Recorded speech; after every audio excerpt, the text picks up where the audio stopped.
Hello and welcome to this video presentation of Understanding Trauma, the Cause of Chronic Conditions. My name is Scott Musgrave. I'm a physical therapist, chronic pain and human performance specialist, and I've created this video especially for anyone who continues to suffer from a chronic condition like anxiety, depression, chronic pain, or post-traumatic stress, so that you can better understand what's really going on. Now, understanding how your brain reacts to trauma, well, it turns out is the key to understanding how trauma impacts your body. So the first thing we need to do is really define trauma. What is trauma? You know, the real definition of this may just surprise you. Okay, listen, we can all agree that getting into a car accident or breaking an arm or a leg, these certainly constitute traumatic experiences in life. But that really only tells part of the story.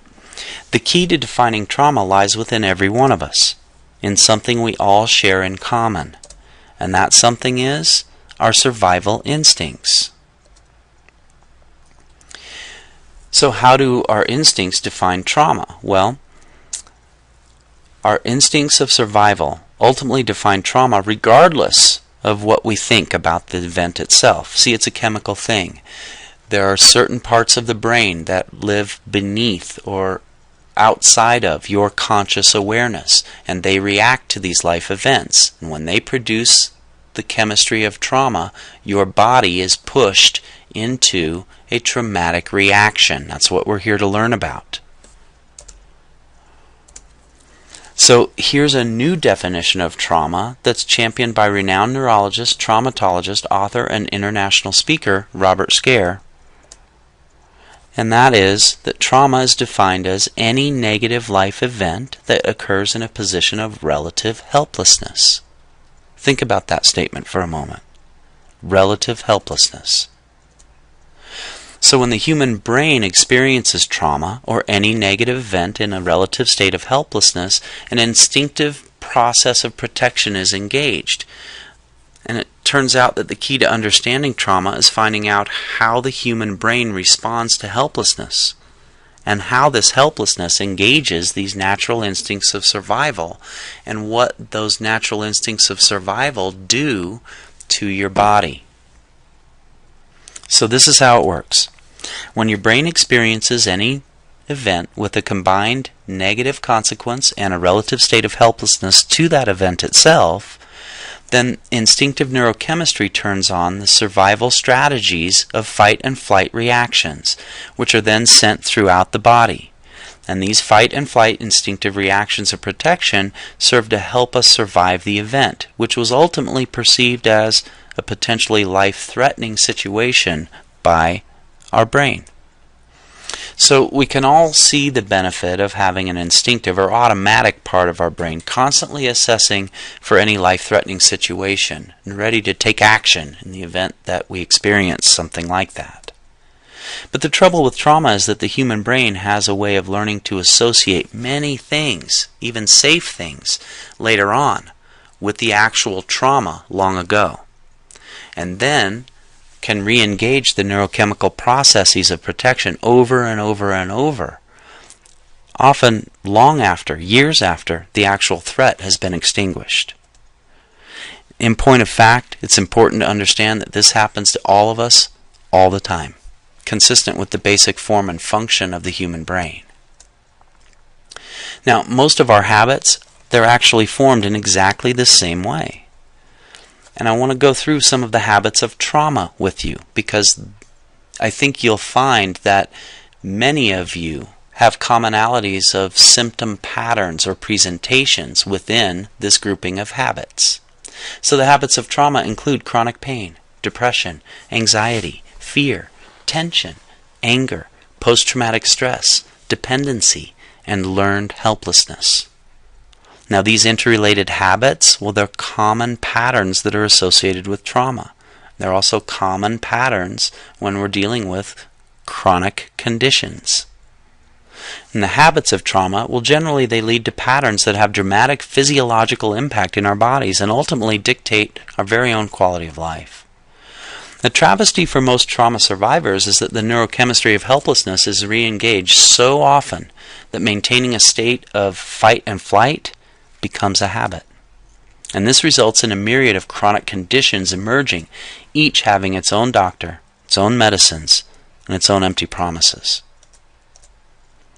So to make matters worse, most of the reactions that have resulted in these habits, well, they were actually false alarms. So now we can understand how the brain responds to trauma, but what does that have to do with how the body reacts to trauma? Okay, listen, the part of your brain that controls all of your survival instincts, see, that's called your autonomic or automatic nervous system, it also controls every system in your body, including your nervous system, cardiac system, digestive system, circulatory system, respiratory system, reproductive system, your excretory system, your muscular system, your skeletal system, your endocrine system or hormone balance, your immune system, and your integumentary system. Take a look at that list. Chances are your symptom patterns are included. But see, this autonomic nervous system, it also micromanages the interrelationships of all of these systems, the tissues and organs that comprise these systems, and how these systems work together to sustain your life. That's 24 hours a day, 7 days a week, no breaks. So when the autonomic nervous system engages the survival instincts of fight and flight, every single system in the body receives instructions to be prepared for critical action.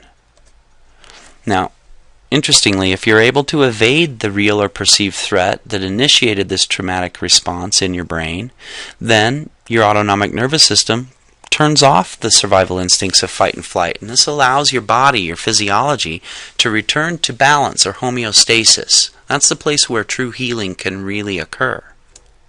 But what happens when you can't or don't escape that threat?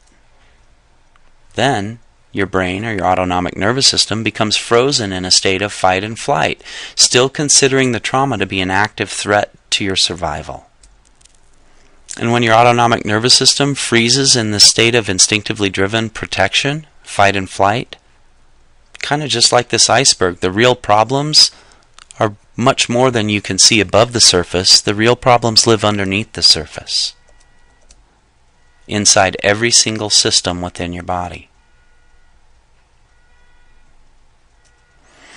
Now, when you're frozen in a fight and flight instinctive pattern of protection, your brain drives your body hard at full speed, kind of like this race car. Thing about that is, our body isn't really built to sustain that over the long haul. So, over time, as expected, your body starts to break down. And this results in chronic conditions that show up in multiple systems within your body. Look again at this graphic of the habits associated with trauma: chronic pain, depression, anxiety, fear, tension, anger, post-traumatic stress, dependency, and learned helplessness. Okay? And these can become habituated within your brain, your body, and your very life. Now, the habits of trauma, they generally lead to patterns that have dramatic physiological impact in your bodies, and they ultimately dictate your quality of life. And the list of chronic conditions that result from the autonomic nervous system becoming frozen in a state of instinctively driven fight and flight protection, consequently instructing your body to operate at this full speed critical action alert, well, they just might surprise you. So here is a partial list of traumas so that you can better understand the life consequences of living frozen in a state of instinctively driven fight and flight protection. So you can see how your history may have culminated into this state of fight and flight protection being activated within your body and driving your chronic conditions. Here's that list now. There are many things on this list that you may or may not have considered to be traumatic in the past. I would suggest you just pause this video now and read through this list and ask yourself how these events may have been a part of your life's history.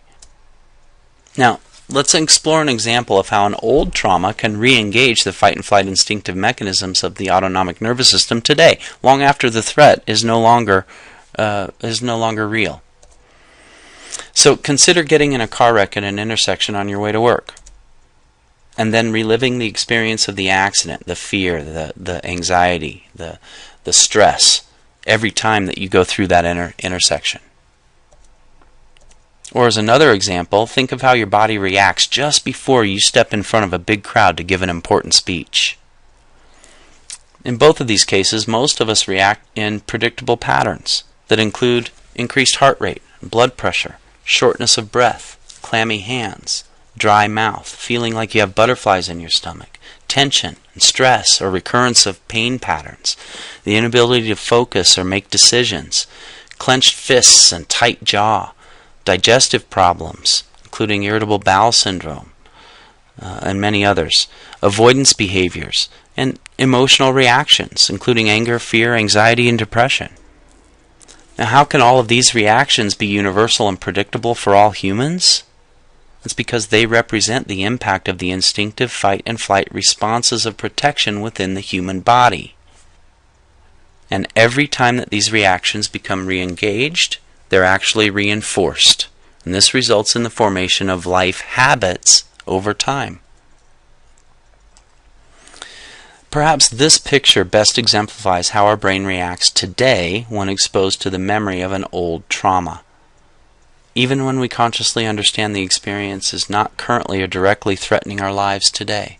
Look at this picture for a minute and just think about how it makes you feel. You can probably remember what you were doing when this occurred, where you were, the people that were around you, the responses of those people, the looks on their faces. You probably have a very good recollection of many events that were associated or surrounded by this event itself. So now we can understand how trauma impacts our brain, how that resulting fight and flight instincts take control over our body in order to help us survive the threat, and how constant reinforcement of this protective patterning results in the formation of life habits. So it seems like the next question has to be, what can we do to break the cycle of trauma? Well, cutting-edge neuroscience, it's led to a remarkable discovery of a very simple treatment application that actually changes the chemistry of trauma within the autonomic nervous system, right at the cause. That's called Associative Awareness Technique, or AAT. And it's a remarkable treatment process that's specifically designed to promote balance within the autonomic nervous system. AAT is a treatment system that's built upon new discoveries in neuroscience, and it represents a much-needed change from the old thinking in medicine. And best of all, most of the AAT treatment system is self-applied once you've learned the techniques. You can perform them on your own anywhere. The first step is called Reflexercise, and it's a simple, effective, self-applied step that can be readily implemented within minutes of downloading an instructional manual. It represents a significant breakthrough in medicine, as Reflexercise promotes a neurochemical trend toward balancing the autonomic nervous system reflexively. That means automatically, even in the face of old, long-habituated traumatic responses. And Reflexercise allows all humans to self-direct or train their own instinctive reactions to trauma. So if you or a loved one suffer from trauma, chronic pain, anxiety, depression, or post-traumatic stress, then Reflexercise is the first step to actually extinguishing that old threat and establishing a renewed sense of neurochemical and therefore physiological balance or homeostasis within your lives.